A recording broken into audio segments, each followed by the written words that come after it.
11절로 12절 말씀 보겠습니다.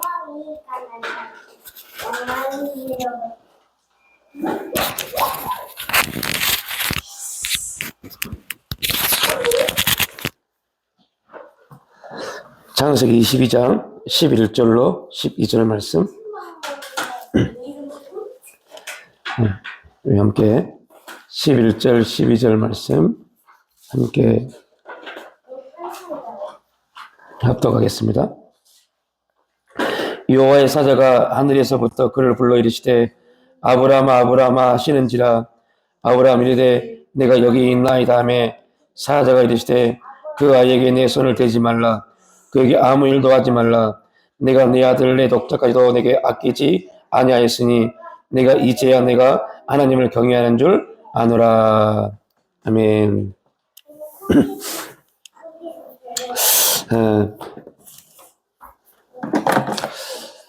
창세기 22장은 전체적으로 우리가 알고 있는 말씀이고, 아브라함의 믿음에 있어서 그 한핵을 아브라함의 믿음이 아버지께 인정받는, 아브라함의 신앙이 아버지께 온전히 확증되어지는 그 중요한 말씀의 구절입니다. 그리고 그 중에 이제 11절, 12절 말씀은 아브라함이 하나님 앞에 하나님의 명령에 온전히 순종함으로 아브라함의 신앙이 객관적으로 그냥 신앙으로 머물리지 않고 그것이 하나님께 온전히 올려드려지는 그 클라이막스 같은 그런 장면을 담고 있습니다. 아브라함에게 하나님이 아브라함에게 요구를 하십니다. 하나님이 아브라함에게 요구하신 게 바침이었죠. 바쳐라. 하나님께서 아브라함에게 요구하신 게 아들을 바치라는 요구이셨는데,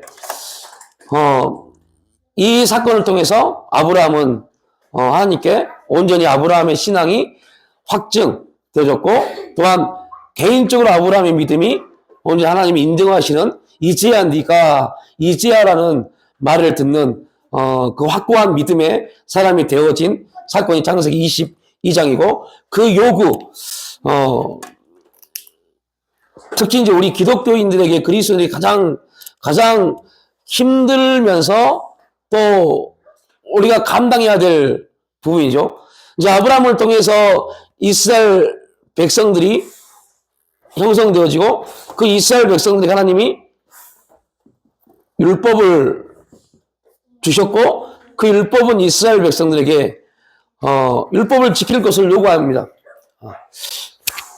자, 우리가 알고 있는 것처럼 아브라함은 아들을 바치라는 요구에 온전히 순종해서 아브라함은 그 요구에 합당한 결론을 가졌죠. 근데 이스라엘 백성들은 하나님이 그들에게 율법을 주시고 율법의 요구를 그들에게 말했을 때 그들은 그 요구에 대해서 순종을 해야 되는데 순종하지 못한 결과를 가져옵니다.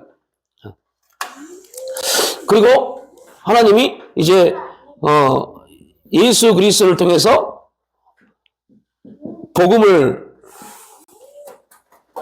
이루시고, 그 복음도 동일하게 이제 복음은 누구에게요?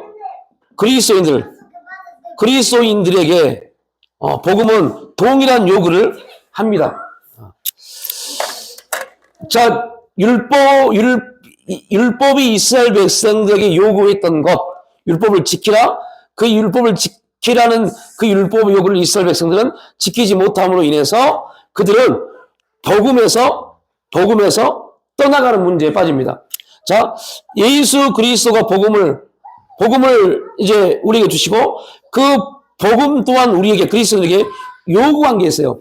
그러면 복음이 요구한 게 뭘까요? 복음이 우리에게 요구한 게 뭘까요? 이게 굉장히 중요합니다. 자, 율법이 이스라엘 백성들에게 요구한 게 뭘까요? 율법이 이스라엘 백성들에게 요구하는 게 지키는 거였어요. 지키는 거. 율법을 지키면이었어요. 율법을 지키면. 그런데 그 율법을 지킨다라는 그 의미를 이스라엘 백성들은 알지를 못했어요. 하나님이 지금 우리가 성경을 읽고 있잖아요. 성경을 읽으면서 특히 이제 출애굽기 그리고 레위기 후반 가장 많이 나온 한 문장이 있어요. 나는 너희의 하나님이 됩니다. 입니다. 율법이 요구하는 건 뭐냐면, 율법이 요구하는 건 율법을 지키는 건데, 그 지킴이 뭔지를 알지 못했기 때문에, 그 의미를 알지 못했기 때문에, 이스라엘 백성들은 율법을 지키지 못했어요. 율법이 요구하는 것은 하나님을 믿는 것입니다. 내가 너희의 하나님됨을 너희는 믿어라. 이것이 율법 요구였어요. 그런데 그들은 이 율법이 말하는 요구를, 이 의미를 알지, 깨닫지 못했어요. 이걸 못 깨달으니까 그들은 그들 나름대로 율법을 지키려고 노력을 했습니다. 여러분, 지금도 수많은 그리스도인들이 기도를 합니다. 그런데 그 기도를 하는 의미가 뭔지를 몰라요. 왜 기도하십니까? 그러면 왜 기도하는지를 몰라요. 근데 기도합니다. 기독교인들, 그리스도인들이 하는 모든 신앙적인 행위들은 분명한 것은 하나의 목적이 있어요. 우리가 하는 모든 그리스도인들의 모든 행위, 성도들의 모든 신앙적 행위에는 거의 다 목적이 있는데 그 목적이 뭐냐? 관계입니다, 관계. 뭐와의 관계예요? 하나님. 하나님과의 관계에 대한 부분인지, 우리의 신앙 행위에 대한 우리의 신앙의 행위를 통해서 얻어진 뭔가를 얻기 위한 그러한 신앙적 행위를 하면 안 됩니다. 그래서 우리는 그동안 그렇게 왔어요. 나와 하나님의 관계에 아무 의미 없어요. 죄송한 말이지만. 하나님과 관계가 완전히 설정되지 않고 하나님과 관계가 완전히 무너졌음에도 불구하고 나름 열심히 기도했어요. 나는 열심히 신앙생활하고 나는 열심히 예배드렸고 열심히 했어요. 그게 지금 그리스도인의 가장 큰 문제입니다. 그러다 보니까 하나님은 어떻게든 하나님과 우리의 관계를 회복시켜서 하나님의 일하심을 우리 가운데 나타내기를 원하십니다. 그런데 그 관계가 지금 내가 하나님과 관계가 되고 있는지 관심도 없어요. 그냥 열심히 뭔가를 해요. 그 문제에 이스라엘 백성들이 빠져버렸어요. 나는 너의 하나님이 되는 것, 하나님을 믿는 것인데 그들은 하나님을 믿지 않고 율법을 지키려고 했어요. 그러니까 율법을 주신 것 또한 분명한 것은 관계입니다. 무슨 관계요? 선민. 내가 택한 백성들에게 내가 내 법을 주어서 그들이 이 법 안에서 나를 뭐하도록요? 믿도록요. 너희들이 이 법 안에 있으면 내가 너희 하나님 될게 였어요. 근데 그들은 이거를 딱 잘라버렸어요. 관계를 딱 단절시켜 버렸어요. 관계를 단절시켜 놓고 이것만 계속 어떻게 하면 하나님이 율법을 지키라고 하셨는데 이 율법을 지킬까에만 관심을 가졌어요. 아브라함은 하나님이 아들을 바치라 했을 때 아들을 어떻게 바쳐야 되지? 왜 이런 명령을 내리지? 그러한 고민을 하지 않았습니다. 그 즉각 그는 그 요구에 순종함으로 아들을 바쳤어요. 분명한 것은 아브라함이 이 요구에 그냥 그 말씀이 오자마자 순종한 게 아니었죠. 75세 부르심을 받고 25년 동안 계속 어떠한 일을 하나님의 다루심이요.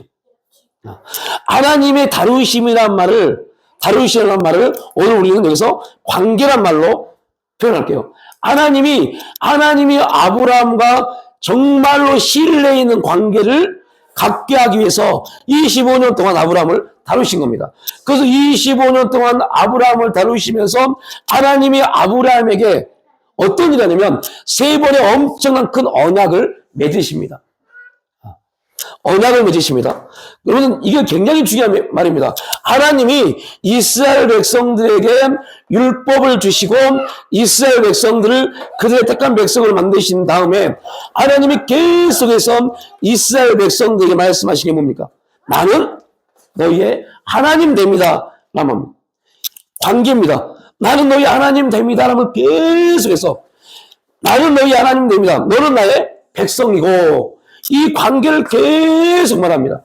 그럼 이스라엘 백성들은 그들이 율법을 받고 나서 율법을 지키기 위해서 제일 먼저 해야 될 게 뭐냐면 하나님과 우리와의 관계입니다. 하나님과 이스라엘 백성들의 관계를 먼저 살펴봤어야 돼요. 근데 그들은 이걸 살펴보지 않았습니다. 자, 동일합니다. 복음이 우리에게 요구한 게 뭘까요? 지금 그리스도인들, 하나님이 오늘 그리스도인에게 요구한 게 뭘까요? 동일합니다. 믿음이요. 너 나 믿니? 믿음입니다. 그런데 우리는 정말 수많은 그리스도인들이 별로 같지 않아요.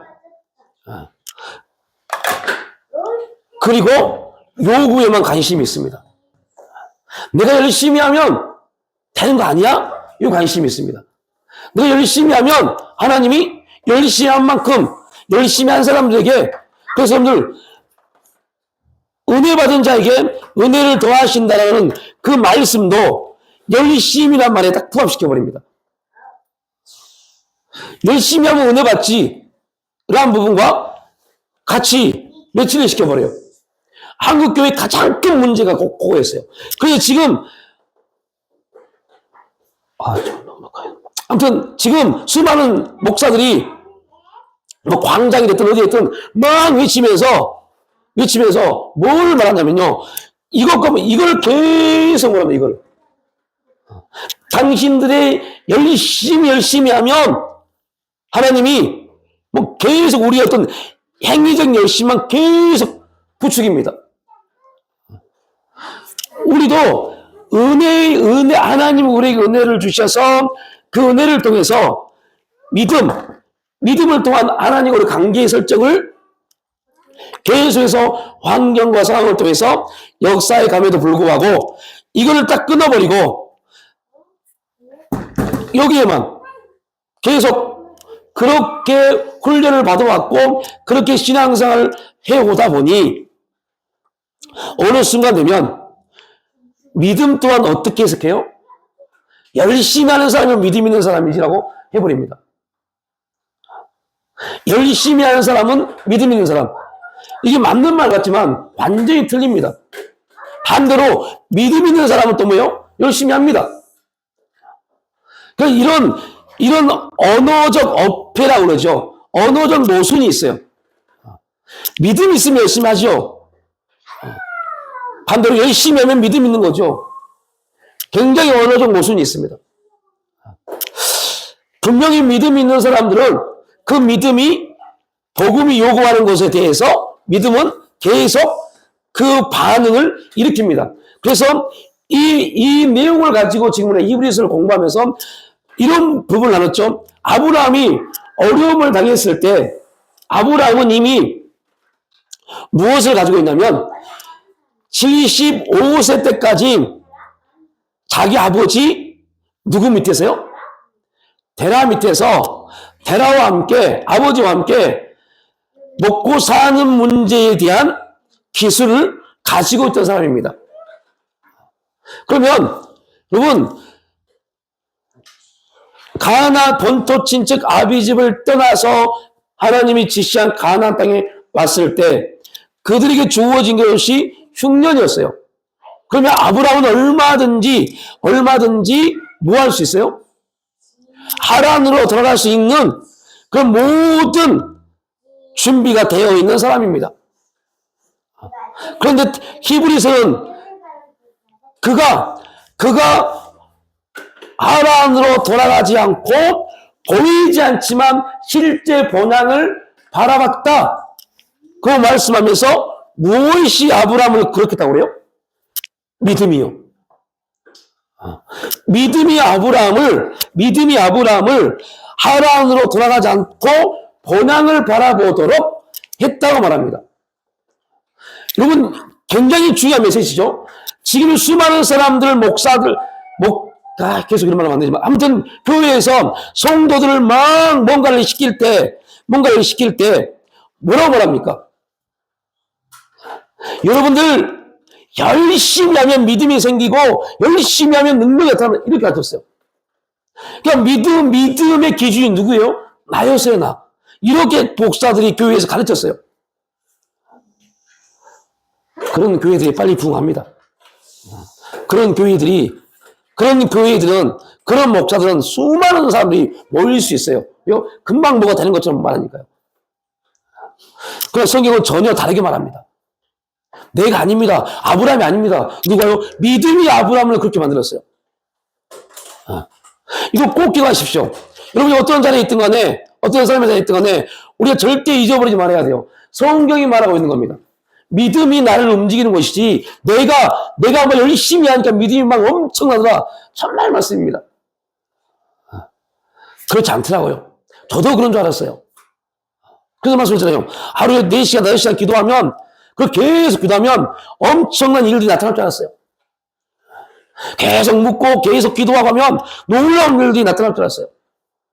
근데 오히려 내가 뭔가 하고 있다는 그 프레임에 내가 빠져버리니까 더 힘들더라고요. 자꾸 하나님 앞에, 그래도 내가 이렇게 열심히 하고 있잖아요. 내가 뭔가 하고 있다는 거에 대해서 계속 하나님께 그렇게 하더라니까요. 여러분 혹시 오늘 민수기 읽어보셨습니까? 그 민수기에서 고라 자손들이 뭐라고 그럽니까? 야, 너희들만 하나님 은혜를 받은 사람들이냐? 우리도 나도 하나님 은혜를 받았다. 라고 말합니다.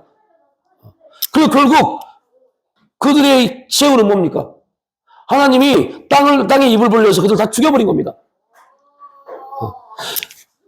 그러면 나름대로 우리가 뭔가를 하고 있는 거, 열심히 하고 있는 것들, 이러한 것들을 가지고 하나님 앞에 우리가 지금 이제 그런 나름대로 제가 몇 년 동안 수십 년 동안 이렇게 열심히 하고 있지 않습니까? 라는 이러한 것들이 오히려 하나님과 우리의 관계에 문제가 되더라고요. 그러면 이제 우리가 이합주의를 하나 살펴봤잖아요. 우리가 혹시 기억나시는지 모르겠지만 열심히 뭔가를 했어요. 근데 뭔가를 하고 있는 그러한 것들에 대한 답을 얻지 못한 이유가 뭐였어요? 그래서 그걸 알지 못하니까 역설적으로 쫓아가보자 했잖아요. 역설적으로. 어떤 분이었어요? 성령이요. 성령 안에서 움직이지 않고 그냥 내 열심을 갖고 한 겁니다. 내가 열심히 무언가를 하면 성령님이 도와주시겠지. 성령을 그렇게 하찮게 만들어버렸어요. 누가요? 우리가. 그리고 성령의 능력을 구하는 그런 모순에 빠져 있었어요. 그래서 그게 아니다. 우리가 원하는 바 선은 행하고 싶지만 원치 않는 바 악을 행하는 이유는 그 중심에 누가 있었기 때문에요? 내가요. 그게 뭐였어요? 율법이요. 그게 율법이었습니다. 이게 우리가 뭔가 열심히 하면 할수록 더 사망의 늪이 되는 겁니다. 하나님, 목사님이 열심히 묻고 열심히 감사하면 인생이 바뀌고 교회가 바뀐다고 그러는데 오히려 바뀌기는커녕 이게 뭡니까? 안 하는 것도 아니고 더 열심히 했는데 이게 뭐지요? 왜 이렇게 더 힘들어질까요? 더 왜 이러한 고민들 갈등 속에 더 많이 빠질까요? 이게 저 자신에도 엄청난 큰 질문이었어요. 하나님 앞에. 그때 깨달은 게 뭐냐면 열심히 뭐가 했다는 게 문제가 아닙니다. 근데 뭔가를 했다는 것에 중심에 자꾸 누구를 대입시켜요? 나요, 나. 뭐가 우리를 그렇게 하도록 만들었다고 고백돼야 돼요? 하나님 성령께서요. 성령께서 우리의 믿음을 격동시켜서 그 믿음이 우리를 하나님께 묻게 하고요. 그 믿음이 있어야만 우리를 하나님을 신뢰하니까요. 이게 우리의 기준이 됐어야 되는데 그렇지 못했다는 거죠. 성령이 아니라 내가 열심히 했고 내가 나름 열심히 했고 그러면서 우리가 말합니다. 그때 우리가 열심히 할 때 나름대로 제일을 기도하고 막 열심히 할 때 도대체 하나님 뭐 하셨습니까? 그때 한번 딱 터뜨려줬으면 지금 이러지 않을 텐데 라는 말들이 우리의 굉장히 원망 섞인 말들로 굉장히 많이 나오잖아요. 마찬가지입니다. 지금 하나님이 우리에게 요구하시는 것, 예수 그리스도를 통해서 율법의 모든 요구를 예수님이 이루셨습니다. 그러니까 율법의 요구는 딱 한 가지였어요. 하나님과 이스라엘 백성들의 관계 설정. 그런데 그 이스라엘 백성들은 율법, 하나님과 이스라엘 백성들의 관계 설정, 원만한 관계, 신뢰 있는 관계, 믿음의 관계를 만드시려고 율법을 줬는데 그들은 오히려 그 율법 때문에 하나님의 관계가 단절돼 버렸어요. 예수님이 그것을 이루셨습니다. 어떻게요? 십자가에 죽으심으로 하나님과 우리의 담을 허셨습니다. 그래서 누구든 예수 그리스도의 이름으로 담력을 얻어서 성소에 들어갈 수 있는 담력을 얻은 겁니다. 누구든 예수 그리스도 이름으로 아버지 앞에 나가 기도할 수 있는 특권을 얻게 됐습니다. 이것은 우리가 하는 것이 아니라 하나님이 예수 그리스도를 통해서 우리에게 주신 은혜입니다. 은혜입니다. 그러니까 우리가 어떠한 것을 했다. 아브라함이 독자 이삭을 드렸다. 이것은 절대 중요하지 않습니다. 이게 이제 우리에게는 하나의 딜레마가 될 수 있어요. 중요하지 않습니다. 독자를 바쳤다. 하나뿐인 독자를 바쳤다. 하나님은 이삭을 제물로 드린 그 정황에 대해서는요, 별로 관심이 없어요. 하나님의 관심은 하나님이 명령하신 누가요? 아브라함이 순종했느냐, 안 했느냐에 관심이 있습니다. 아브라함이 순종을 했기 때문에 아브라함이 하나님의 말씀에 순종을 했기 때문에 하나님의 요구에 순종했기 때문에 도저히 이해할 수 없고 받아들일 수 없는 왜 이해할 수 없고 받아들일 수 없을까요? 자녀이기 때문에 자녀를 바치라고 했기 때문에요? 아닙니다. 이삭은 아브라함에게 뭡니까? 언약이요. 아브라함에게 이삭은 언약의 성취입니다. 언약의 성취입니다. 그러면 아브라함이 생각하기에 하나님이 언약을 성취해놓고 언약을 성취한 그 언약을 달라고 하는 거에 맞는가입니다. 오늘 예배드리기 전에 아내하고 이런저런 얘기하면서 갑자기 그런 말 하더라고요. 여러분 오늘 그 새벽 말씀에 있었던 C.S. 루이스의 책을 볼 수 있을까? 그 내용이 뭔지 아시죠? 여러분 이런다니까요. 우리 신앙이 그럴 수 있다니까요. 와, 내가 이 정도 겸손해졌어? 내가 이 정도 변화됐어? 내가 이 정도 하나님을 찾고 있어? 내 스스로 그렇게 할 수 있어요. 근데 거기에서 C.S. 루이스는 그거를 누가요? 사탄이요. 그래서 우리의 신앙을 굉장히 많이 점검을 해봐야 될 부분이 그 부분입니다. 우리는 자칫 잘못하면 우리가 그런 문제에 놓일 수 있어요. 그래 나름대로 열심히 하잖아. 열심히 기도하고 열심히 나름대로 하고 있는데 뭐. 그러니까 그 내용이 뭡니까? 야, 우리에게 사탄이 우리에게 기도하고 예배드리고 교회에 대한 사모함을 갖도록 사탄도 뭐 할 수 있어요? 우리의 생각을 조장할 수 있다는 겁니다. 근데 그 내용이 어디에 나와 있어요? 욥기서요. 욥기서에 나와 있잖아요. 사탄이 그렇게 우리를 뭐하다고요? 참소합니다. 그런데 더 놀라운 것은 우리의 신앙을 우리의 신앙적 이해력을 완전히 무너뜨린 사건. 그거를 섭리하신 분, 그거를 허락하신 분이 누구예요? 하나님이요. 우리는 하나님의 이름으로 그를 대적하잖아요. 하나님의 이름으로 그를 대적하는데 하나님이 그 사탄을 허락하신 겁니다. 얼마나 또한 모순입니까? 우리는 사탄을 대적합니다. 그런데 하나님은 그 사탄을 통해서 우리를 미혹하게, 우리의 생각을 미혹하게 만듭니다. 그러면 하나님이 사탄을 통해서 우리의 생각을 미혹하게 만들고 우리의 환경을 그렇게 조성해 줄 때 우리가 나사렛 예수 이름으로 그 사탄을 물리친다면 그 사탄이 떠날까요, 안 떠날까요?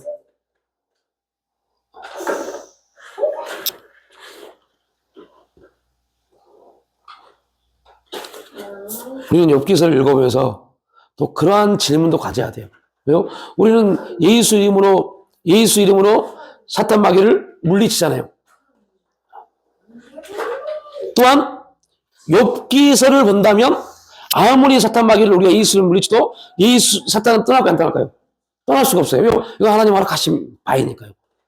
그래서 우리는 또한 분별이 필요한 겁니다.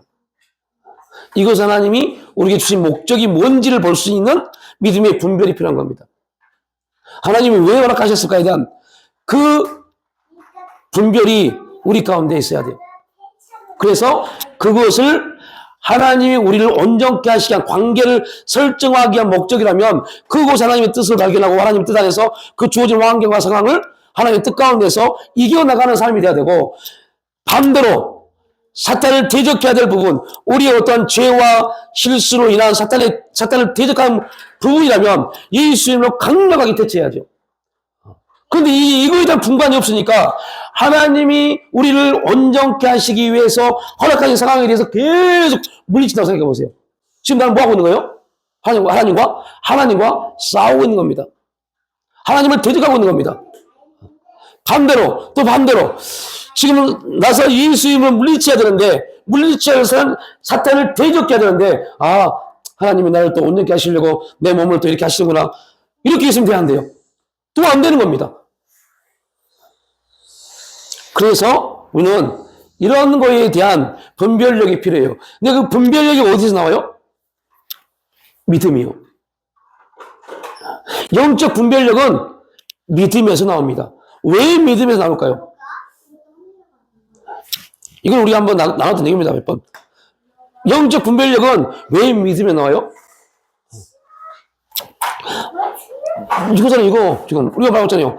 믿음은 결국 예수 그리스도께서 율법의 요구를 다 이루시고 이제 예수님이 복음이 우리를 요구하는 게 있는데, 너희들이 하나님을 믿으면 어떤 일이 벌어지냐면, 하나님과 너희는 하나님이 구약에서 그렇게 말씀하고 있는 나는 너희의 하나님이 되고, 이제 신학적으로 해석을 하면 나는 너희의 아버지가 되고 너는 나의 자녀가 됩니다.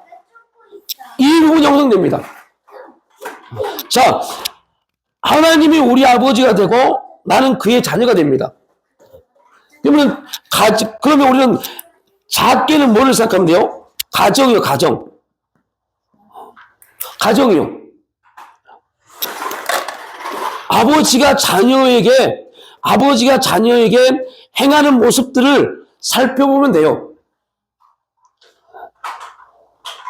아버지가 자녀에게 그 자녀를, 요즘은 그런 부모도 간혹 있긴 있습니다.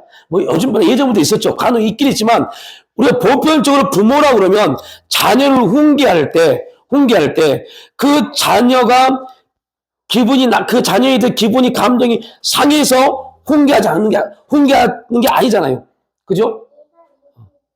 부모가 못된 부분은 그럴 수 있지만, 보편적으로 부모는 자녀를 훈계할 때 내 감정이 막 완전히 상해서, 내가 다른 데서 막 감정이 상해와서 그 감정을 풀려고 자녀를 훈계하고 하지 않습니다. 어떻게든 그 자녀가 온전케 되게 하기 위해서 내가 경험했고 내가 배워온 것들에 대한 부분을 가르치는 거죠. 그럼 때 반대로 부모가 그 자녀를 훈계시키려고 자기 아닌, 이제 어떤 사람이 다른 사람이 와서 우리 자녀를 보고, 야, 너 그렇게 하는데, 야, 너 왜 그렇게 살면 안 돼? 라고 말하면 부모 입장이 어떨까요? 그걸 듣고, 아이고, 잘하시네요. 별로 없습니다. 그리고 자녀 자녀 또한 알아요. 내 부모가 말한 것과 저 사람이 나를 향해서 말한 게 어떠한 것인지를 압니다. 이게 무슨 말인지 아시겠죠? 분별, 하나님과 우리의 관계가 믿음 안에서 설정이 되면 그게 분별되는 겁니다. 아, 하나님이 지금 이것은 나를 훈련시키기 위한 환경이구나. 그러면 그 환경에 대해서는요, 우리가 계속해서 하나님께 묻고 기도하면서 해결해 나가야 될 일입니다. 그러니까 이 부분을 우리가 조금만 이해하면 금방 알 수 있는 부분입니다.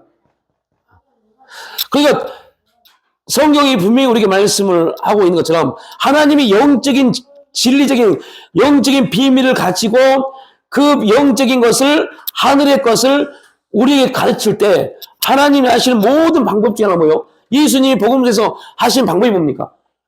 보이는 걸 가지고 보이지 않는 세계를 설명을 합니다. 그러면서 이거는 비유이니라고 말합니다. 비유, 뭐 신천지에서 너무 많이 쓰다 보니까 잘 쓰면 쓰기 꺼려지지만요. 예수님이 모든 비유는요, 보이지 않는 세계를 그냥 말한 게 아니었어요. 보이는 세계에 우리 일반적인 삶을 가지고 와서 보이지 않는 세계를 설명합니다. 왜 그럴까요?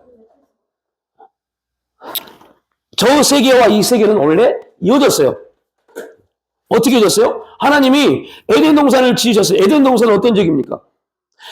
하나님이 다스리시는 가장 합당한 동산이었어요. 그곳에 누구를 만드셨어요? 인간을 두시고 인간에게 명령하신 내용이 뭡니까? 다스려였어요. 그러니까 하나님이 인간에게 주신 삶의 목적은요, 다스림입니다. 그 세계를, 그리고 그 세계에서 하나님이 아담에게 짐승을 걸어오게 만듭니다. 그리고 하나님이 아담에게 짐승을 걸어오게 만든 이유가 뭐였어요? 그가 어떻게 부르는가 보시려고요. 놀라운 것은 아담이 그 짐승을 부르는 대로 그 짐승의 이름이 돼버린 겁니다. 이거는 뭘 말해요? 그 당시 하나님과 아담의 관계가 온전히 원만하게 믿음 안에서 설정된 겁니다. 온전한 연결고리에 이어진 겁니다. 그러니까 아담의 말은 곧 아담의 말이 아니라 누구의 말이에요? 하나님의 말씀이었어요. 자, 우리도 마찬가지입니다.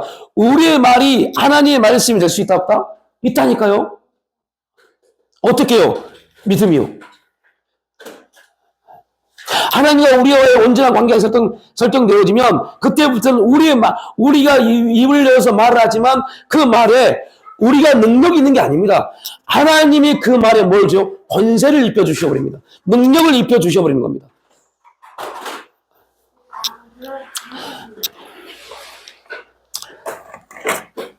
그래서 하나님이 이스라엘 백성들에게 율법을 통해서 그들의 입에 뭘 율법을 주신 겁니다. 그들의 입에 율법을 주어서 율법을 계속 말함으로 그들이 하나님과의 관계. 그래서 하나님이 내가 너의 입에서 나오는 말을 듣고 라고 할 때 그건 단지 뭐 저주하고 뭐하고 이런 것도 있지만 하나님의 기본적인 논리는 인간 이스라엘 백성들도 신약의 그리스도인들이 하나님의 말씀이 그 입에서 나오기를 원하신 겁니다. 그런데 하나님과 관계가 단절되니 그 입에서 하나님의 말씀이 나오는 것이 아니라 뭐가 나와요? 저주와 비판과 비난과 불평과 원망만 나옵니다.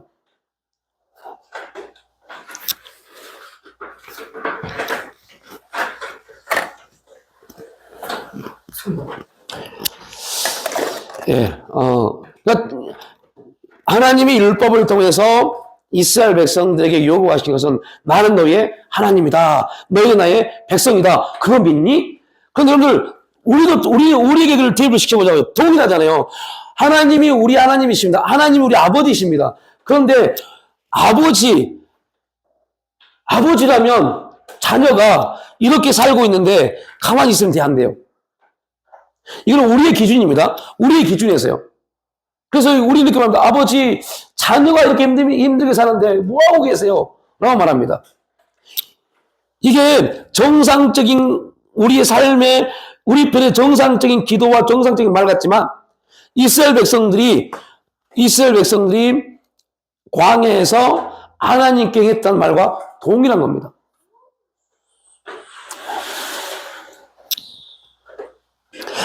아이씨, 너 진짜, 너 우리 애굽에서 어떻게 살았는데 혼 이거 주려고 우리 데리고 왔어?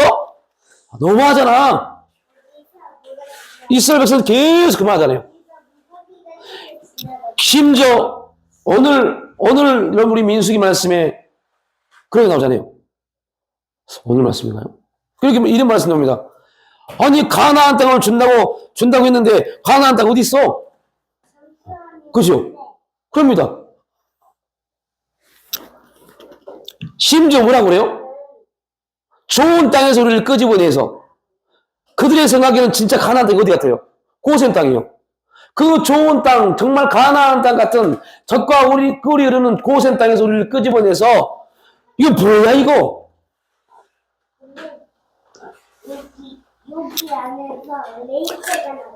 하나님은 우리에게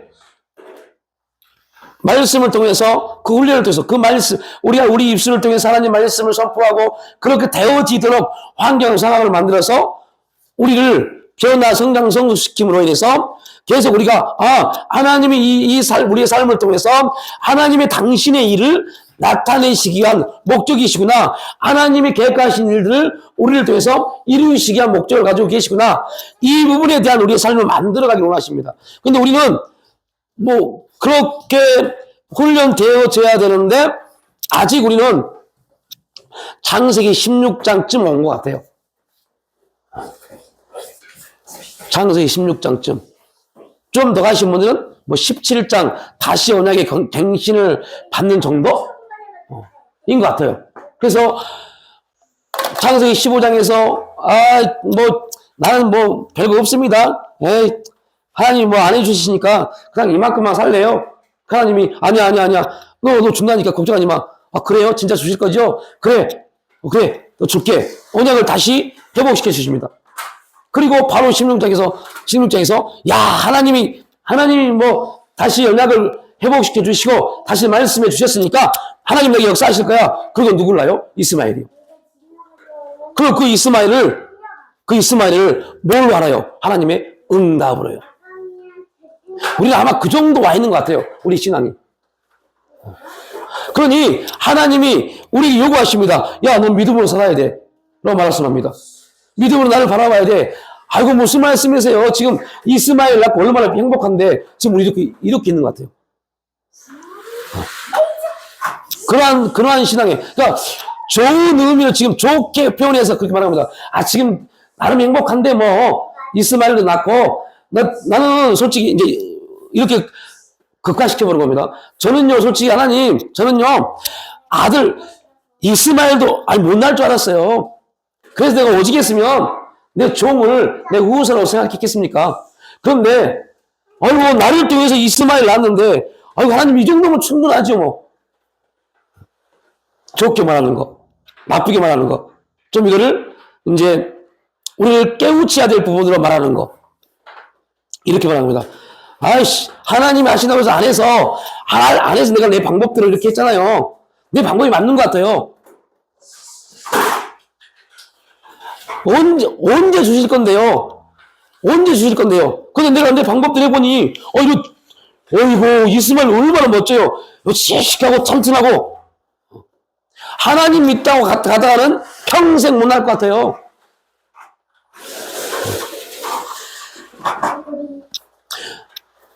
오해하지 마십시오. 우리가 그렇게 하나님 앞에 삿대질하고 불평한다는 게 아닙니다. 근데 우리의 삶이 딱 그렇습니다.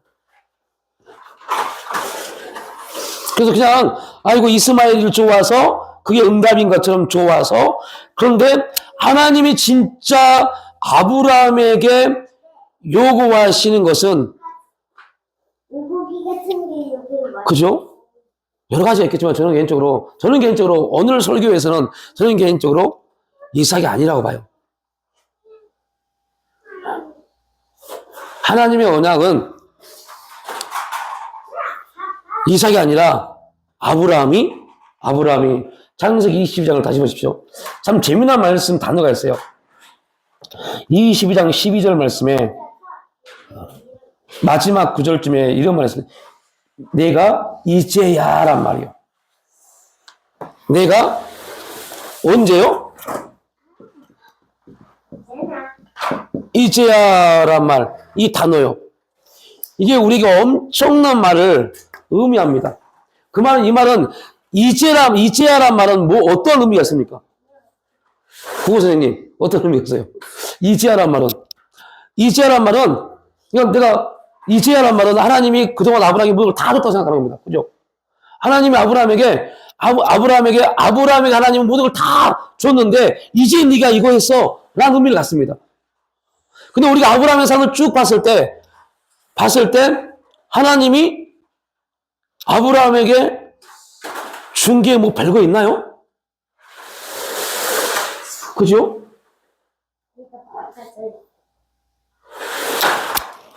여러분들 막 이런 부분을 고민 안 하고 그냥 전체적인 부분을 놓고만 보니까 별로 이게 와닿지 않을 겁니다. 근데 굉장히 중요한 부분입니다.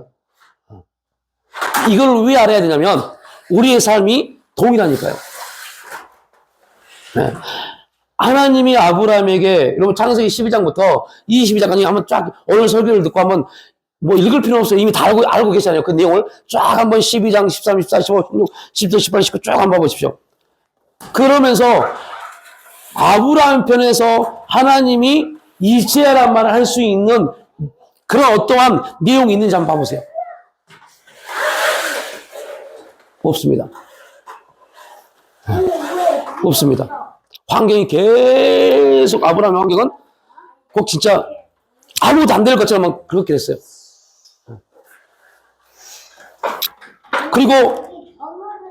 그리고 창세기 이스마엘의 문제가 터지고 하나님이 아니야, 그게 아니야 하고 10초장에서 다시 언약을 갱신해서 내가 너에게 자녀를 줄 거야 라고 말씀하시고 18장에 오셔서 또 사라에게 내 이맘때 자녀를 줄 거야. 무슨 소리세요? 저는 그런 능력도 없고 다 끝나버렸는데 비웃습니다. 네가 비웃니? 나를 못 믿니? 될 거야. 그리고 소돔과 고모라 땅이 무너집니다. 그리고 그 다음 장에 이삭을 낳습니다. 그리고 이제 하나님이 자, 이삭을 낳습니다. 이삭을 낳았다. 25년 후에 이삭을 낳았습니다. 아브라함 편에서는 하나님이 진짜 하나님이 이렇게 역사하셨네? 답은 아브라함의 편에서 설명한 겁니다. 하나님 말씀대로 성취하셨네? 와, 정말 할렐루야, 하나님 대단하십니다. 하나님 정말 능력자이십니다. 하나님 말씀대로 모든 걸 이루신 분이십니다. 막 고백합니다. 그리고 이삭이 자라면서 그들의 기쁨과 그 가정의 행복은 이루 말할 수 없었을 겁니다. 이스마엘을 낳아서 아브라함만 기뻤던 것보다 수천 배 컸을 겁니다. 왜? 언약의 성취니까요. 그런데 갑자기 하나님이 즐거움도 잠시, 아브라함아, 내 살아가는 독자 이삭을 내가 지시하는 그 땅에 가서 바쳐라 라고 말씀합니다. 이건 또 무슨 말이래? 아브라함은 네 하고 갑니다. 그럼 여러분 창세기 22장에 놀라운 고백들 나옵니다. 놀라운 고백들. 그리고 사람들에게 말합니다. 함께 걸어갔던 사람들에게 야, 너희들은 여기 기다려라. 나와 내 아들이 가서 하나님을 경배하고 다시 돌아올게. 우리가 내가 아니라 나와 내 아들이 다시 이곳으로 돌아올게. 그리고 올라가서 제사를 지냅니다. 그때 하나님이 아브라함을 이렇게 평가합니다. 이제야 네가 나를 경외하는구나 라고 평가합니다.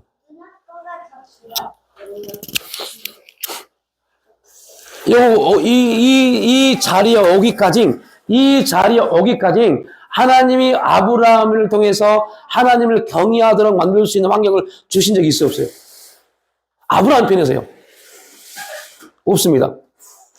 우리가 왜 하나님을 향해서 원망하고 불평한 이유가 뭘까요? 다 우리 편에서 생각하니까요. 다 우리 편에서 생각하니까요.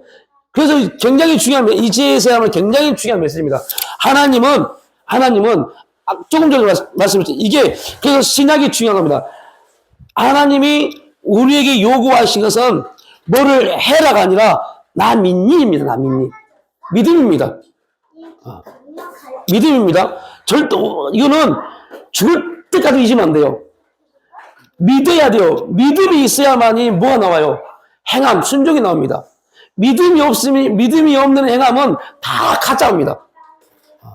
그런데 그동안 교회는 믿음이 없어서 상관없어요. 믿음도 없는 사람은 무조건 열심히 행하게 만들었어요. 그리고 열심히 행하면 직분을 다 주면서 다 믿음이 있다고 말했어요. 그러니까 하나님이 진짜 믿음이 있는가 보려고 조그만 환경을 딱 주니까 나 몰라 넘어져 버리고 아이씨 교회 다녀도 별 볼 없네 떠나버린 겁니다. 그러면 또 교회에서 뭐라고 그래요? 믿음을 잃었다고 막 생각합니다. 믿음을 버렸다고 생각합니다. 원래부터 믿음이 없었는데. 이런 심각한 문제가 한국 교회에 지금 나타나고 있습니다. 그래서 교회는 이 문제가 해결되지 않으면 교회 소망 없습니다. 진짜 교회 소망 없습니다. 지금 이렇게 간다고요? 아무런 소망 없을 겁니다. 자, 이제는 하나님 편에서 봐야 돼요. 하나님 편에서. 하나님이 저 갈대아 우르에 있는 아브라함에게 쫙 나타납니다. 아브라함아, 너는 쭉 올라가면 누구의 우선이에요? 정확하게 말하면 아담의 우선이지만 누구를 봐야 돼요? 노아를 봐야 돼요. 너는 노아의 우선인데 노아 시대가 어떠했는지 아니? 이게 왜 중요한지 아세요? 이거를 듣고 여러분 히브리서 주보를 다시 한번 읽어보세요. 노아가 왜 중요해요? 노아 시대를 뭐라고 말합니까? 죄가 완전히 관영해서 하나님이 사람을 만든 거에 대해서 뭐 했다고 그래요? 한탄했다고 말합니다. 그게 노아의 시대입니다. 자, 너는 노아의 후손인데, 노아의 적자 후손인데, 정통적 후손인데, 지금 네가 살고 있는 곳은, 아브라함이 살고 있는 곳은 어떤 곳이에요? 갈대아 우르입니다. 갈대아. 그럼 여러분들, 창세기 11장이 왜 나갈게요? 창세기 11장에 뭐가 있어요? 창세기 11장에 뭐가 나오죠? 바벨탑이요. 바벨탑이 왜 나올까요? 그 바벨탑, 인간의 가장 큰 교만의 탑입니다. 그 탑이 있었던 곳이 어디예요? 시날 평지요. 그 시날 평지가 갈대아입니다. 그것이 갈대아입니다. 그리고 거기서 모든 사람이 흩어졌을 때 셈족들은 계속 거기서 자리 잡고 있었습니다. 셈의 후손들은 그 지역에 계속 자리 잡고 있었습니다. 그러니까 아브라함은 이미 수백 년 동안 뭐에 지금 길들여 살았어요? 가장 번성한 지역이요. 너무 번성한 지역이요.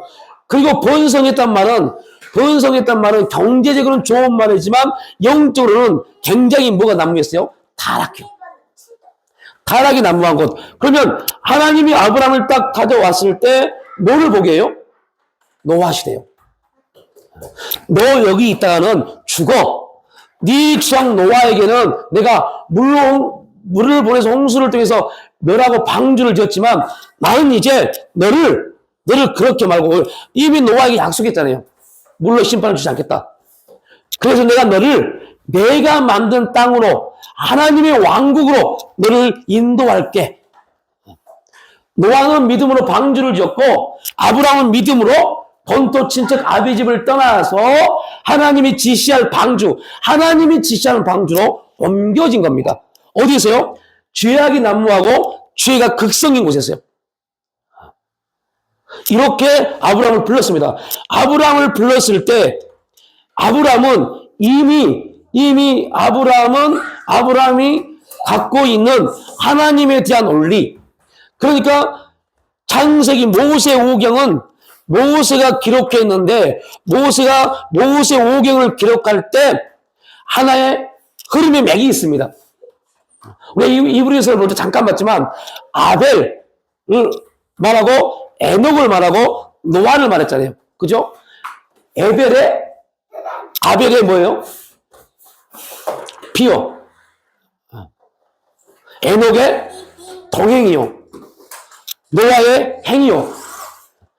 피의 드림과 예배와 순종이요. 그거를 집대성한 사람이 누구예요? 아브라함입니다. 이게 우리 이브리서를 배운 내용이잖아요.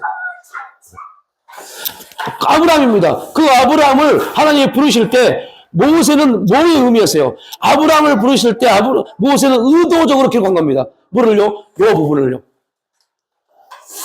그리고 그 내용의 결정체 노아는 아브라함의 부를 당시에 살아 있었습니다. 믿음이라는 게 되게 중요합니다.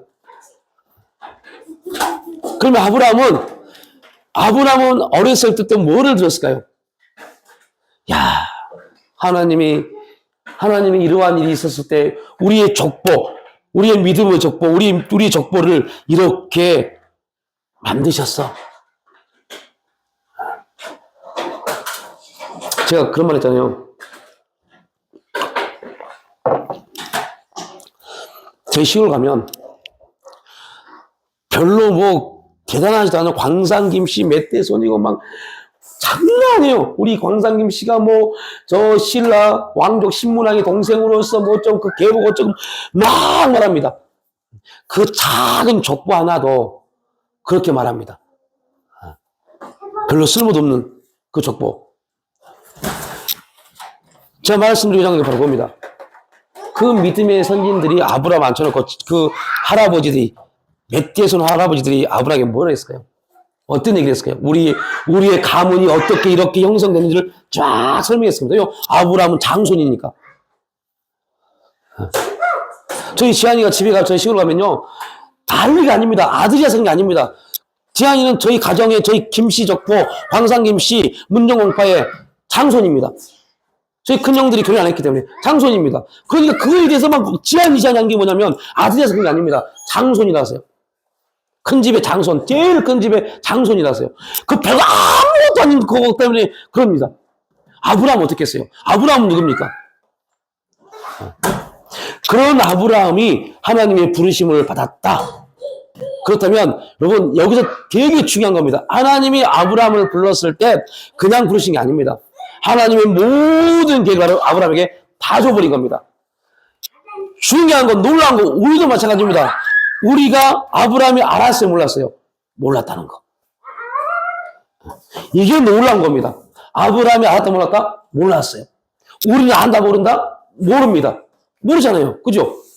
몰라요. 여러분들은 어떻게 될까 아세요? 하나님 우리가 어떻게 했을까 아세요? 모릅니다. 그런데 하나님 말씀합니다. 다 줬다. 그 말씀합니다. 우리가 하나도 안 받은 것 같은데. 하나도 안 받아서 아무것도 없는 것 같은데. 심지어 여러분 죄송한 말이지만 하나님의 어마어마한 무한한 능력 가운데 방언, 통변 아무것도 아닙니다. 그것 때문에 안 달고 난리인데 하나님 말합니다. 다 줬다 말합니다. 안 받은 것 같은데. 아무것도 안 받은 것 같은데. 이 내용을 말씀한 겁니다. 나는 너를 부를 때 다 줬어. 자, 여기는 아직 뭐요? 불투명합니다. 구약은 불투명합니다. 왜 불투명해요? 실체가 없잖아요. 근데 우리는 절대 불투명하면 된다? 안 됩니다.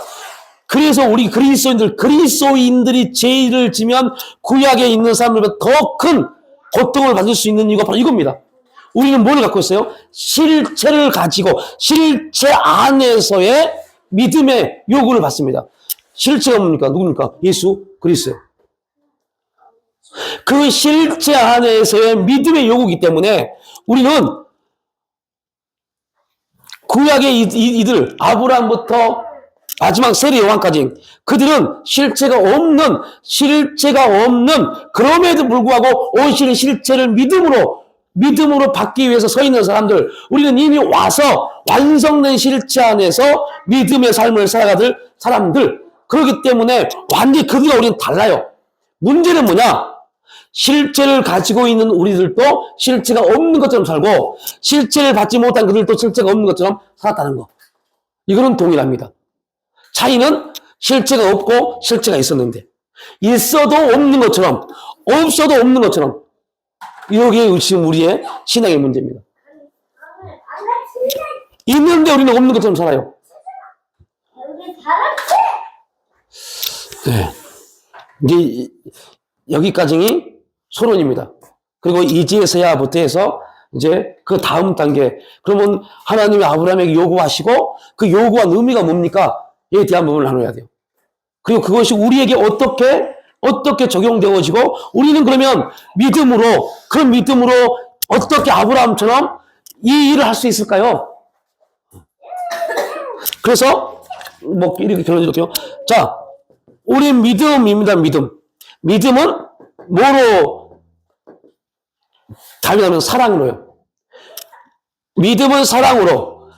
구약은 하나님을 이제야 네가 나를 경외한다. 경외는 뭐로요? 순종으로요. 기억나시죠?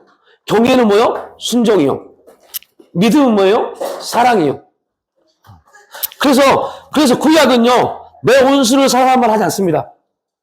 이는 이로 갚고 다 갚으라 입니다. 그런데 신약은 뭐예요? 사랑하라 입니다. 왜 그래요? 이거는 뭐가 없기 때문에요?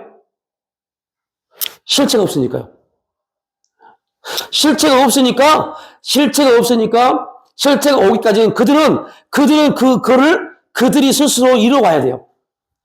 그러나 우리는 예수님이 십자가에 지심으로 실체를 가졌기 때문에 우리는 이제 이들은 믿음이 없기 때문에 우리 믿음이 있기 때문에 그 믿음 안에서 하나님과의 모든 관계가 설정됐기 때문에 원수 갚는 게 우리한테 있지 않습니다. 누구한테 있어요? 하나님께요. 그래서 우리는 그 믿음, 하나님과 관계 설정 믿음 안에서 우리는 그냥 뭐 하면 돼요? 사랑하면 돼요. 그런데 안 되잖아요. 안 되잖아요. 왜 안 될까요? 실체가 없는 것처럼 살아가기 때문에. 네. 실체가 없는 것처럼. 그러니까 지금 우리는 아브라함이 이제야라는 이 부분에 우리의 신앙이 결국 여기 가야 돼요. 빨리. 이 자리에 빨리 가야 돼요. 그 사람님이 이제 구약은 아브라함이 이제야라고 말했지만 우리에게는 이제야가 아니라 너의 믿음의 결과다. 믿음의 결과라는 부분에 대한 고백, 하나님의 우리에 대한 평가가 나와야죠. 그래서 우리 히브리서를 쭉 나누지만 히브리서는 계속해서 구약의 믿음의 선진들을 이렇게 평가해버려요. 믿음으로라고요. 믿음으로라고 다 평가를 해버립니다. 그러니까 우리도 하나님이 그런 평가를 받아야 돼요. 야, 네가 믿음으로 그렇게 했구나. 네가 믿음으로 그렇게 했구나. 그러면 우리 인생은 하나님께 온전히 인정받는 인생이 되는 겁니다. 근데 야, 네 열심히 해봐라. 되는가 안 되는가. 이런 평가를 받으면 안 돼요.